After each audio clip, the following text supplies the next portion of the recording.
Good afternoon, ladies, gentlemen, non-binary people. This is Bronson's By Any Means Necessary Fantasy Football Talk for Wednesday, November 16th. So it turns out that UPS is not making us come in at 12:30 tomorrow. They say they're going to start that next week. So for the next 2 days, Thursday and Friday, they want us to come in at 3 a.m. instead of 4:25. So I did volunteer for that. We'll see how that goes for the next 2 days. After work this morning, I came home. I let myself sleep as long as my body wanted to sleep. I didn't set an alarm. So I slept from about 7 to 12:30. Still woke up feeling like shit. I have a headache now, and I don't know what's going on. I feel like I need to go to the doctor though, I guess, because I have headaches all the time and I'm tired all the time, which is not normal. So, knowing my luck, I'm trying to move. Life's finally going good. I'm gonna have like inoperable brain tumor or something and I have 6 months to live. That's my luck. So yeah, we'll see how that goes. A lack of sleep is going to be the norm for the next 6 weeks. A lack of free time is going to be the norm for the next 6 weeks.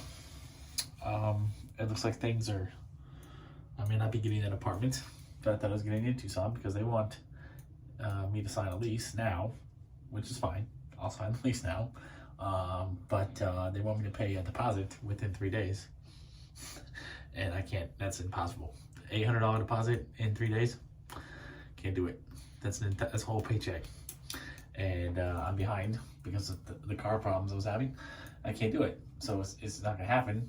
I don't understand why I need to pay a full deposit when it's supposed to be a lease takeover, right? She's not moving out until January 13th. So why do I need to pay an $800 deposit before January 13th? Wouldn't it just make more sense for me and her to settle the deposit privately? And then, when she moves out, I pay her whatever her deposit was because my deposit's higher than hers. I know that because my credit sucks because the deposit is based on credit. So I'll just pay her what she's owed, $500, $600, whatever it is. And then we'll just put the extra, whatever. When I move in, I'll pay them that along with my first month's rent or whatever. So I don't really understand what the deal is, because it's not like I'm taking over a whole brand new apartment. So it seems fishy to me. I guess it's been a long time since I had to worry about, renting an apartment. It's been years. It was when I moved into Lebanon, because when I moved to Eugene, all I did was just transfer my lease because the same landlord had some properties in Eugene. So I just transferred my lease, transferred my deposit, all that stuff. So it's been like 6 years.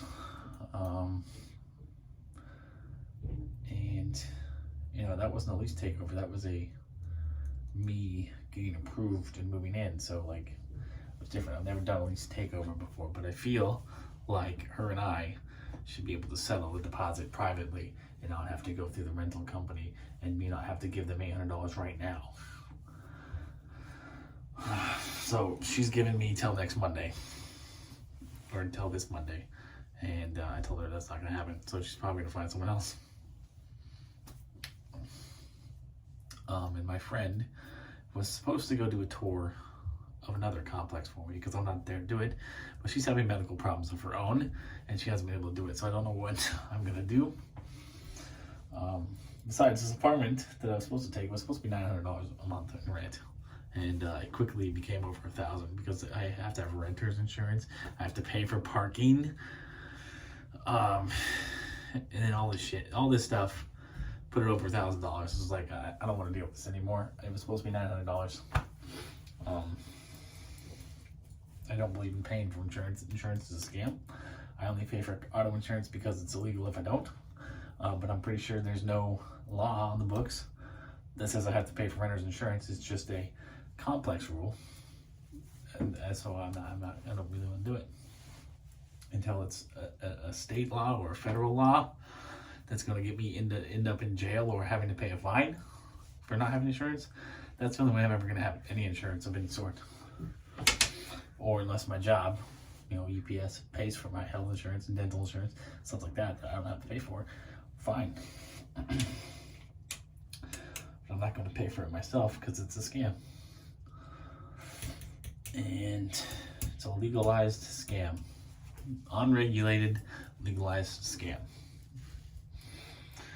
What else do I want to say? Yeah, I'm not feeling super good. The headache situation, don't know what the hell it's from. I've given myself plenty of sleep. I drink water. I drink caffeine. I'm having caffeine withdrawals. Don't know what the hell it is. It's pissing me off.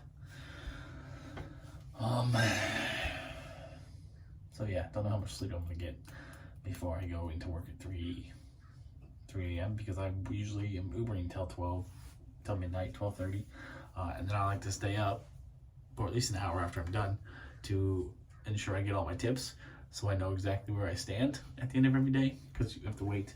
Because the way Uber does it, you have to wait an hour after your last delivery to get your tips for the delivery. So every tip takes an hour for you to receive after you drop it off. So my first delivery, let's just say I went out at, what time did I get out today? I went out at like 1. My first delivery was dropped off at like 1:25 because I had to drive it a ways. So I wouldn't have got my first tip until 2:25. And so it just accumulates, and then every hour, after an hour, after the drop off, you get your tips. So if I make my last drop off for the night at 12:15 a.m., then I'm going to stay up to 1:15 a.m. to see how much money I got, because once it hits 4 a.m., that's the end of the workday for Uber. So if I go to bed and then I don't wake up till after 4 a.m., it like wipes my slate clean. So I don't really see how much I made unless I remember exactly where I left off. It's dumb. That's all I have to say. So yeah, I mean, I get much sleep. I tried to stay up last night because I was trying to mentally prepare for the stupid midnight shit. So I tried to stay up last night, but of course I couldn't. I don't know, because again, I'm tired all the time. I don't understand what's going on because I'm not working hard anymore. Back when I was working at the airport, walking 16, 17 miles a day, pushing heavy stuff all day long for 8-9 hours a day, I was exhausted. So I understood that when I came home that I was, going to be exhausted. But now all I do is drive. I'm fat. I'm lazy now. I don't do anything. So I don't get why I'm so tired. Why I can't just stay up. But anyways, it's supposed to be football talk, right? I waivers cleared this morning, and I cannot believe in my money league I got Kyler Murray. Okay, I mean, I didn't really super need a quarterback. I had Tua and Kirk Cousins. But Kyler's a game changer, so I put in a waiver claim for Kyler and dropped Kirk, and I was like, there's no way I'm gonna get this guy. There's 12 teams in this league. Some other teams need quarterbacks. But I did get Kyler. So now I got Kyler and Tua. So hopefully Kyler plays this Monday because Tua's on bye. I don't have a quarterback. It's a league that has certain position limits. I can only carry 2 quarterbacks. Have to have 2 kickers, which is the dumbest thing. Have to have 2 defenses. I can only have 4 wide receivers. Only 4 running backs. Blah, blah, blah. So I picked up Kyler, dropped Kirk, hoping Kyler plays on Monday. But if he doesn't play on Monday, I guess I'm going to have to pick up Colt McCoy. Or, I don't think Garoppolo's out there. I think I'm going to be stuck with Colt McCoy on Monday. Or, possibly, maybe I'll get lucky. Maybe I'll blow my opponent out, and I won't even need a quarterback on Monday to score me points. We'll see. We'll have to monitor that situation. I also got Mike Williams, which was a shock to me because I definitely needed a wide receiver because I had 3 of my 4 wide receivers on bye this week. So I dropped Tyler Lockett, picked up Mike Williams. So yeah, I need Mike Williams to play too, because I only have one IR spot. So if Kyler doesn't play, Mike Williams don't play, I have to choose.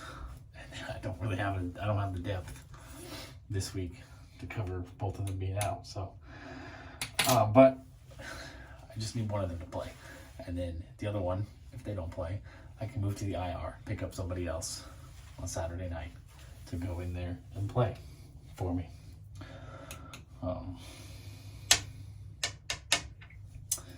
So yeah, I'm running a bit of a risk this week. I'm 5-5 as well. I'm still in the 6th spot in the playoffs, but I definitely can't afford to lose again. So I definitely going a little bit riskier than I normally would this week. But let's get to the stuff. This will be the defense special teams video. I can't believe I just wasted 11 minutes of time. Actually, now that I'm standing here talking, I'm feeling a little bit better, which is good. The headache still. I took some ibuprofen. Hopefully it goes away, but it usually takes an hour for that to kick in. Yeah. So defense, special teams, top 10 list for the week, and my spikes and yikes. You know the drill. It's week 11. Let's do this. Okay. Number 1 is the Eagles defense at the Indianapolis Colts. Seems pretty self-explanatory there. Although the Colts did look a lot better with Jeff Saturday. 2, the Bengals defense against the Steelers. Bengals coming off a bye. Steelers coming off a win. 3, we got the Patriots versus the Jets. 4, we got the Jets versus the Patriots. So 2 top 5 defenses coming off a bye, squaring off against each other in an AFC East battle. Both top 5 defenses on the season. Both top 5 defenses this week. Seems fair. 5, we got the Ravens defense coming off a bye versus Baker Mayfield. Probably Baker Mayfield and the Carolina Panthers. 6, we got the New Orleans Saints versus the Rams. Matthew Stafford should be back in this game, but is that really going to change anything? Because Cooper Kupp is out. So it's going to be interesting to see how the Rams offense handles that, because it's been the Cooper Kupp show for the last year and a half. 7, we got the 49ers defense at the Arizona Cardinals. And I think that ranking is so high because there's still some speculation that Kyler may not play. I'm thinking Kyler's going to play. So far, from what I've heard out of the camp, or Cardinals camp, so far this week, it's more probable than not that he plays. 8, we got the Commanders against the Texans. Commanders defense actually isn't such a huge disappointment this year. It's top 15 in fantasy this year. It kind of shut the Eagles down last week. It's got some positive momentum. And then coming into a game against the terrible Houston Texans, their top 10 defense. 9, we got the Broncos versus the Raiders in Denver. And then 10, we got the Bills defense versus the Browns in Buffalo, where it's looking like they're going to be drenched in snow. But, that's normal from Buffalo. I don't know why they're talking about moving the game. I heard they were thinking about moving the game to Detroit, which I think would be dumb because, Buffalo plays in the snow all the time. And if you don't want these guys playing in the elements, then maybe all these teams need to move indoors, which is kind of what's happening anyways, which I think is dumb because football, I don't know how I feel about it, because I think that the elements are supposed to be part of the game, right? And the elements are part of the game all through the regular season, and then they're elements all through the playoffs, which is why cold weather teams always seem to have better success in the playoffs, is because they have the weather factor working with them. If you look at the history of the NFL, cold weather teams typically have won a lot of Super Bowls. So Steelers, Patriots, Packers, and then you got the 49ers and Cowboys. But then when you get to the Super Bowl, the NFL likes to completely eliminate the weather as a factor and move it indoors, and I don't understand. I don't understand that.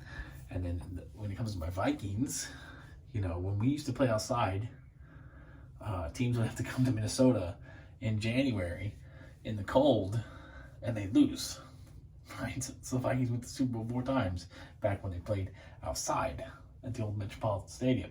And then they moved inside to the Hubert Humphrey Metrodome, and they haven't been back to the Super Bowl since. They haven't been to the Super Bowl since they moved inside. So, as a fan who doesn't go to games, I wish they'd move back outside.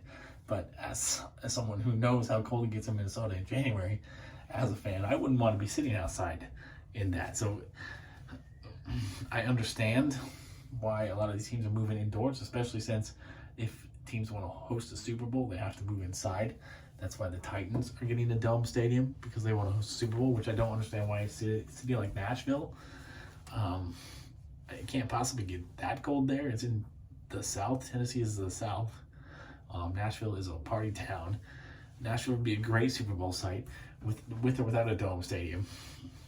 So I don't know why they need a domed stadium in a warm weather city like that. But anyways, the point is, Buffalo is one of those cities where the elements are a big factor, and now they're moving them out of the elements, especially against the Cleveland Browns, another team that's used to playing in the elements. Moving them inside to a dome stadium in Detroit, it doesn't make any sense to me. It's like the NFL needs to make up their mind. Do they want the elements to be a factor, or do they not want the elements to be a factor? And then they need to decide and not just be arbitrary and wishy-washy with it. Okay, so my yikes for defense special teams. Number 2 defense, the Bengals. No, I don't like the Bengals defense. Haven't really liked the Bengals defense all year. Steelers looked pretty good coming out of their bye with their win against the Saints last week. I trust that Mike Tomlin and the coaching staff figured something out that's going to work, that's going to get them back into the thick of potentially making the playoffs. And the Bengals defense has been borderline, average pretty much all year. So I really don't see them as a top 5 defense. I don't even know if I would have them in my top 10 this week. And then at 7, we got the 49ers defense. Excuse me, I got like chest gas right now. 49ers defense at the Cardinals. Again, like I said at the beginning, I think that is a reflection of the fact that they think Kyler Murray's not going to play, but I think Kyler Murray's going to play. And I think the Cardinals' offense is, with DeAndre Hopkins, is, looks a lot better. And so the 49ers defense is going to struggle to put up top 10 numbers this week. But if Kyler Murray does miss the game, then Colt McCoy plays, probably a fair ranking. So my spikes at defense, got the Commanders defense at 8 against the Texans. I'm putting the Commanders in the top 5. Texans are awful. Commanders defense has looked pretty good lately. Chase Young is supposed to be back. That's going to change things for them in the pass rush. Top 5 defense for me, the Commanders. I'm putting the Commanders in the top 5 and knocking the Bengals out of the top 5.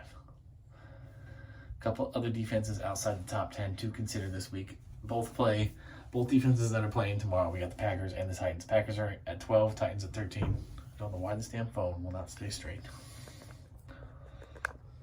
It's very annoying.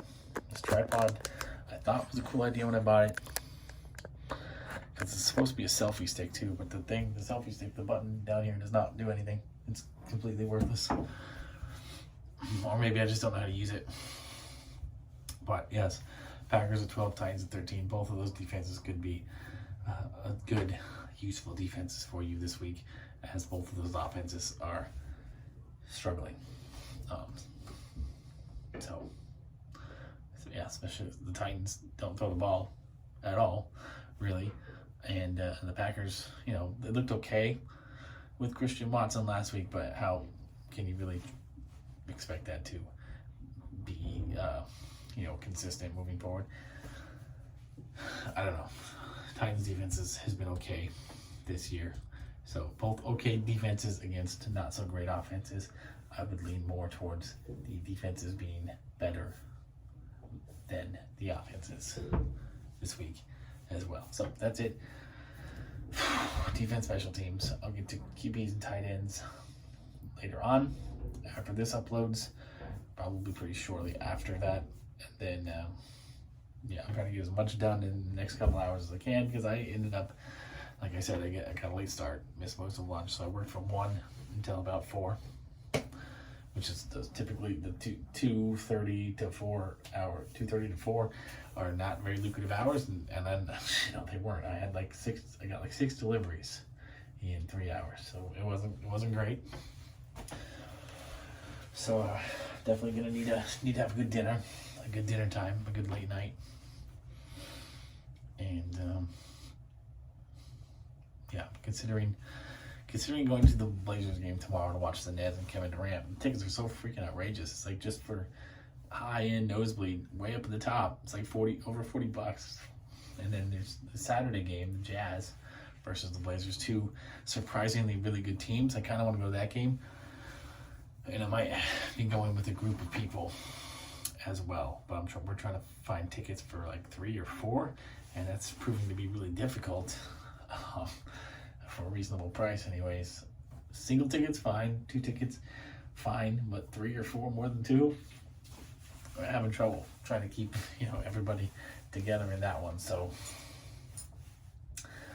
I'll probably just end up buying 3, because I wanted to buy 4 because I want to potentially find a date or something, but that never works. I'm always hopeful for that. It never works. So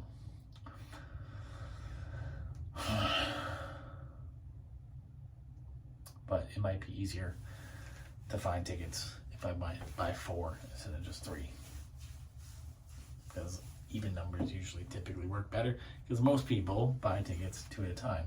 So you buy 4, it's gonna be easier to find 4 than 3. So yeah, but peace, love, and nacho fries. Let me get this uploaded. Let me get on to the next one and get on with my evening. So